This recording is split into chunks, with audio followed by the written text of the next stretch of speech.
I am Adam, I'm Jake.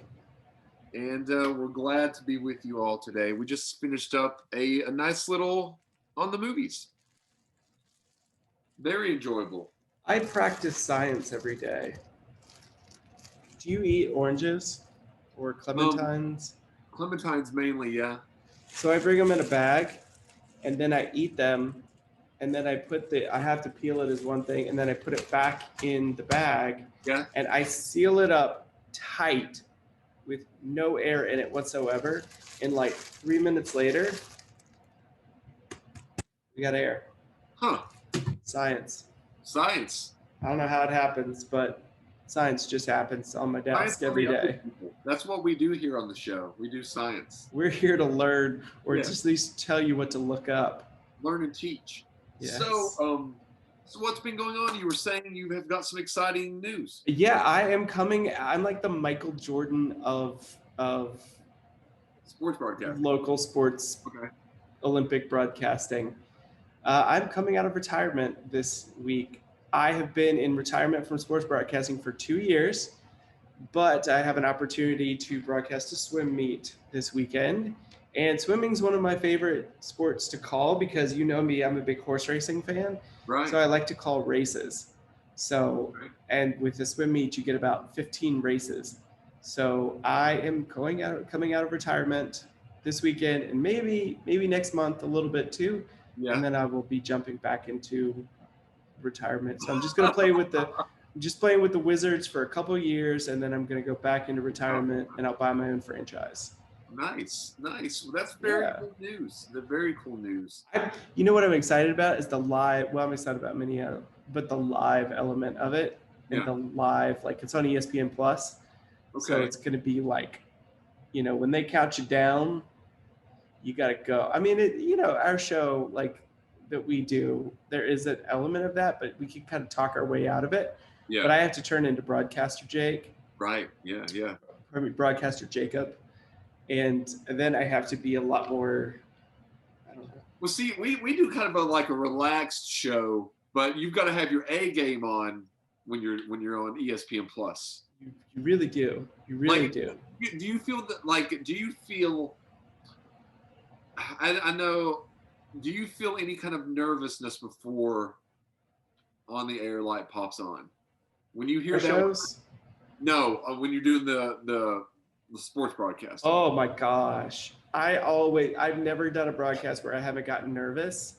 And you get the producers in your ear calling you down 10, 9, 8, 7, 6, 5, 4, 3, 2, you're on. Yeah. It's like nerves. And then as soon as you go live, boom.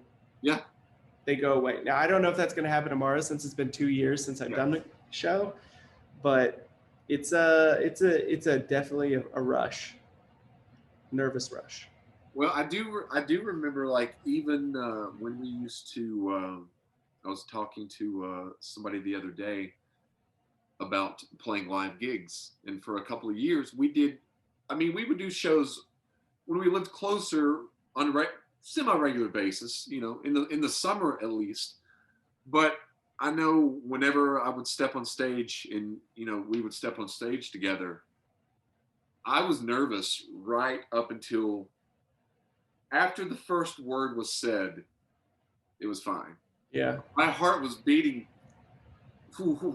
up until, and was yours like that as well? Oh yeah. Every time. And it's nice too, especially, okay, so when I'm broadcasting with people that I've broadcasted with before in sports, it goes away a lot faster because I know the person that I'm working with. Yeah. But if it's new people, then I'm like, I don't know what's going to happen here. So, but for us, like if I were to get up, like when I did my little stand-up gig, I was nervous the whole time. Okay. But when we get up there together, it's like, I know that if I fail, if I fall, you will catch me. Right. And if you fall, I'll catch you. Right.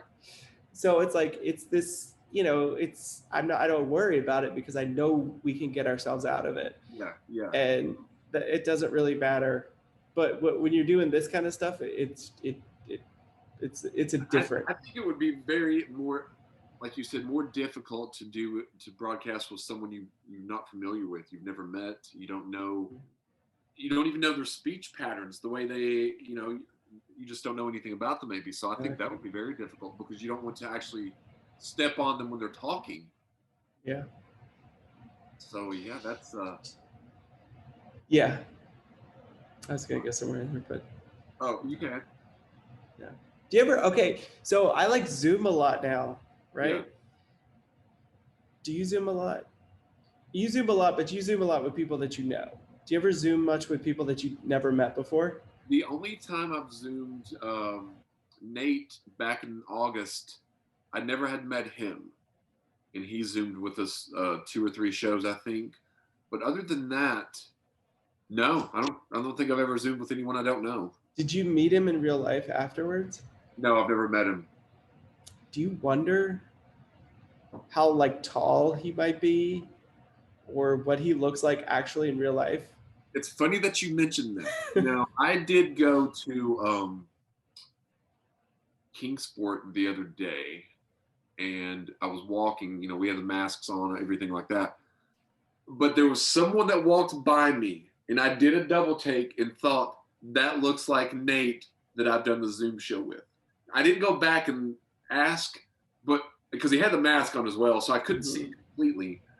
But he was tall. If it was who it was, I also thought he's taller than I expected. Isn't that weird? Yes. I used to connect a lot with people on Facebook, especially early days of Facebook. Yeah. And when I would go meet them in real life, it was kind of the same thing. It's like, I don't really know, like, I know how you look in pictures, but I don't really know how you're going to look in real life. It's like meeting a celebrity for the first time, or not meeting, but seeing a celebrity, and you're like, wow, you're a lot shorter than I thought you were going to be. It's very weird seeing a celebrity in person, isn't it? Like, it's just like, because you've met some of the biggest, especially at the Kentucky Derby. Yeah. Okay. Well, I saw them. Okay. Well, you've close contact with them. I didn't. You've seen more than I have. Yeah.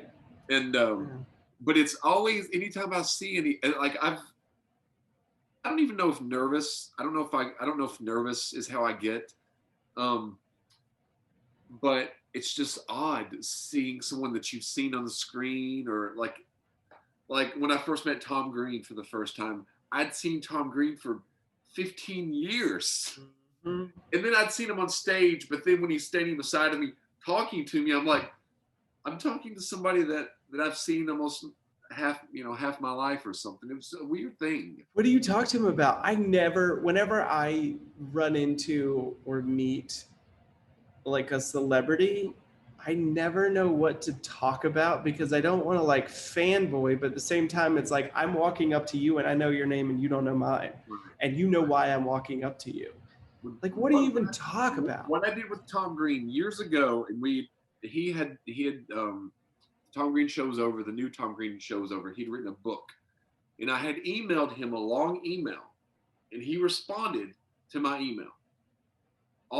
He said, "Thank you, sir. Keep striving." That's what he wrote in response. Okay. And there was no doubt in my mind that it wasn't him. There was just, I knew it was him. Yeah. And whenever I met him the first time, I brought that up. Now, obviously, he didn't remember emailing me back. That was, at that point, it was only 3 years. It had happened like 3 years before. But there was no way that he had remembered that. But I said that had meant a lot to me, and I kind of talked about how his book had really helped me. I've seen I didn't really talk about him being famous, or, oh, I loved when you did this gag. I didn't really talk about any of that. I try to make it more personal, but true. Because his book, I've read his book like 3 times. And it was a lot of the same things he had went through early on with being frustrated about the show. I felt very similar. So I tried to connect on that way. And obviously I'm talking to him 3 minutes, 5 minutes at most, So what do I say when I meet Dave Matthews? Now, I have no idea what to say. It's going to happen one day. Well, I would go in, because didn't you fall in love with the guitar even more so due to Dave Matthews? Yeah, I practically learned how to play guitar so I could play Dave Matthews stuff Because because he's so different. you've modeled the way you played after the way he plays, right? Yeah, pretty much. Because I've noticed that when you play, which is because I've not that I've studied him playing, but I've seen him play, and then when I've seen you, when I've heard you play, original stuff or other stuff, I'm like, Jake plays kind of like Dave Matthews plays. It's very high praise. I even have one of his original guitars that he used to play, which is a Chet Atkins. It's like a solid body black guitar. Yeah. I bought that. I bought the cheap version. He has I had the Epiphone version. He had the Gibson version. Right. But I actually bought that guitar. Not the best guitar in the world to play. I don't really like playing it, but I love having that guitar because to me that's the Dave Matthews guitar. I mean, when you meet him, I would just say, I would make some kind of personal story because we've seen videos, we've seen some of the charitable things Dave Matthews does, like that time that what was it? He was riding a bike and he had a flat tire and this couple. Oh yeah. And he brought him up on stage and stuff later on, or let him go backstage or something. Okay, let's role play for a second. All right, ready? God. I'll be Dave Matthews. Yeah. And you be me. Well, I don't know all the things you know about him, though. Well, you know enough. You know enough. Be like, all right, what's up? I'm Dave Matthews. Little baby. I gotta say, first and foremost, Under the Table and Dreaming, one of my favorite albums. But I've loved all your albums. Is that your favorite album of his? Never heard of him. Never heard of him? Never heard of it before. Oh, you haven't? Well, really, you would go in and say Under the Table and Dreaming is a favorite album? No.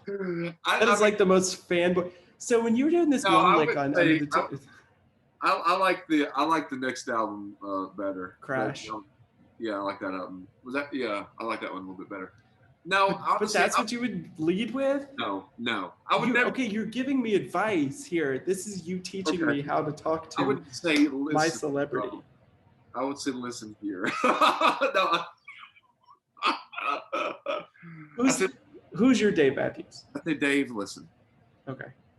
You've been a great inspiration. You've led me to want to continue this journey on guitar. I enjoy your roles in Adam Sandler movies. Maybe that's the lead. It needs to be something to make you stand out from. That's the lead. You go into be like, you were the bad guy in Zohan. Yes, bring up Zohan. That's what I would do. Bring up something that would be like. It would make him like. What? You know what I mean? That's what it is, Zohan. Okay, that's the play. When I meet Dave Matthews, that's going to be the play. I really was going with the album thing, but I was just trying to think of what to say. See, that would be me. I would. What do you think that you would say though before Zohan? Do you know my dream? I don't know. I have no idea. You know what I would say? I would say, hey, I'm from Culpeper, Virginia. Like that would be my lead. Be like, hey, yeah, that's a terrible lead. But I was telling Alex this the other day. I was like, the coolest thing in the world is if I said, yeah, I'm from Culpeper, and he's like, oh yeah, I know somebody who lives. I'd be like, which is like one county away. So obviously he knows it exists. Yeah, exactly. And you have to drive through it to get anywhere from Charlottesville. So I don't know. You've got your lead though now, Zohan. So he was the bad guy in Zohan, right? Yeah. Isn't he in another Adam Sandler movie too? Yeah, he plays like a very effeminate guy, and I pronounce you Chuck and Larry. Oh, like a hairstylist, or he's like in the clothing store or something. Mm-hmm. Yeah. So he's in there just for a minute. I remember seeing that. Terry and I went to see a midnight show of that, and I do remember Dave Matthews popping up on screen for just a minute. I was like, Dave Matthews. He's in Just Go With It, which I've never seen that before. Oh, with Jennifer Aniston and Adam Sandler? Yeah, he's in that. But I can't remember. But no, yeah, he's in. I guess him and Adam Sandler are like good friends or something. That's pretty cool. All right, so I've got my lead. You Yeah. were the is his name James? James in Don't Mess with the Zohan. Now I just got to run into him. I can't. It can't be a thing. Like it can't be a like a like Dave's doing a signing, so I'm gonna go meet him there. It can't like just can't happen that way. It's got to just Be random. there he is walking down the street. I understand. Who's your Dave Matthews? You know, it used to be like I would say. I mean, if it was a performer, like an artist, probably Robbie. I would say. Mm. I, you know, he still puts out music now, and there's still a lot of good songs on there, but it doesn't resonate with me as much as it used to. Yeah. You know, I mean, some songs do, but it's not. I don't know. I often still go back and listen to the old tracks. But when you go back and listen to older music, do you do you listen to the music based upon itself, or do you go back and there's a memory attached to that music, and that's what you think about that time period? When I listen to Fugees live or Under the Table and Dreaming Dave Matthews, I am transported to my sister's Pontiac Grand Am and Taco Bell. Okay. Because we just got a Taco Bell that summer that she got her car. And And so we went there all the time. okay. All the time. And so we would just go pick up Taco Bell and just drive around listening to those songs. And that's instantly where I go. And there's a few songs that do that to me. Yeah. It's interesting because I've got, you've ever heard of Rodriguez? Rodriguez. There was a documentary, it was an Oscar-winning documentary about him. He's from Detroit. When I hear that music, I'm like, to me, that's Detroit. Like Right. that's the only music that I associate with strictly Detroit. I can't Okay. even listen to it here because it just doesn't feel right. Oh, okay. What about you? Yeah, I often sometimes I'll have to stay like I'll like a song so much, but I'll stay away from it because it does transport me back. And I might not want to go to where it might take me. You know what I mean? Mm-hmm. But yeah, I know you've only got a few minutes left. I was gonna say this to the audience. So we're working on Autumn Leaves, and we're going to be going into the studio Saturday and Sunday and recording the track. Did you get the? It's so exciting. Did you get the chords and everything? I do the chords that I went through mine in your old emails the other day. Mm-hmm. And the chords are G, E minor, C, and D. That sounds like it. Mm-hmm. Mm-hmm. There might be an A minor in there. I'd have to check that. But I will send you because I'd like for you to be able to play on it. I don't know how you would record your guitar. Yeah, I don't really have the. If I was in Detroit, I would probably be able to do it. And I honestly didn't realize it was going to be happening quite as fast as it happened. So Cool though. yeah, so we're going to be having a Autumn Leaves recording. I'll probably go live from the studio this weekend.